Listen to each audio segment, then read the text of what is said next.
শীত টিকে লাগুছ না আচ্ছা আজি আমি পরবর্তী ক্লাসে কম পড়িଥିଲେ ଆମେ ଆମ ଜାତୀୟ ଫୁଲ ବିଷୟରେ ଜାଣିଥିଲେ ଜାତୀୟ ଫୁଲ କଣ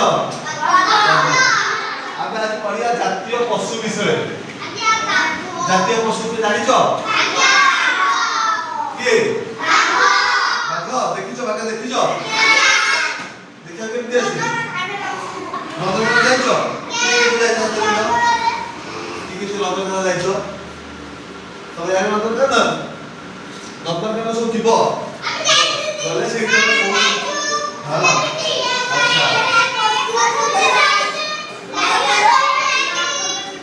ଶୁଣ ବାଘ ହଉଛି ଆମର ଜାତୀୟ ପଶୁ ସିଏ କାହିଁକି ତାକୁ ଜାତୀୟ ପଶୁ କୁହାଯାଇଛି କାରଣ ସେ ବହୁତ ଶକ୍ତିଶାଳୀ ବୁଝିପାରିଲ ବାଘ ଦେଖିବାକୁ କେମିତି କୋଉ ଧଳା ବାଘ ଅଛନ୍ତି ଚିତା ବାଘ ବି ଅଛନ୍ତି ତାପରେ ଆମର କଣ ଅଛନ୍ତି ମହାବଳ ବାଘ ଅଛନ୍ତି ମହାବଳ ବାଘ ଦେଖିଛ ବଡ ଶକ୍ତିଶାଳୀ ମହାବଳ ବାଘ ବୁଝିଲ ଆମେ କିଛି ବାଘ ଅଛନ୍ତି ହଳଦିଆ କଲର ବାଘ ଅଛନ୍ତି ହେଲା ବାଘ ମାନେ ହଉଛନ୍ତି କଣ ବାଘ ମାନେ କୋଉଠି ରୁହନ୍ତି ବାଘ ମାନେ କୋଉଠି ରୁହନ୍ତି ଜଙ୍ଗଲରେ ରୁହନ୍ତି ହେଲା ଜଙ୍ଗଲରେ ବାଘ ମାନେ ରୁହନ୍ତି ବୁଝିପାରୁଛ ନନ୍ଦନକାନନରେ ଆମେ ତାକୁ ଆଣି ରଖିଛେ ସବୁ ଦେଖିବେ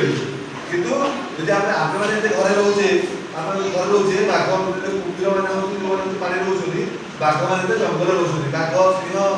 ବୁଝିଲ ନାହିଁ ଟିକେ ଦେଖିଲ ପିଲେ ଏଇ ଚିତ୍ରରେ ନଜର ଦେଖିଲ ଏ କଣ ଜାଣିଛ ବାଘ ବୋଲି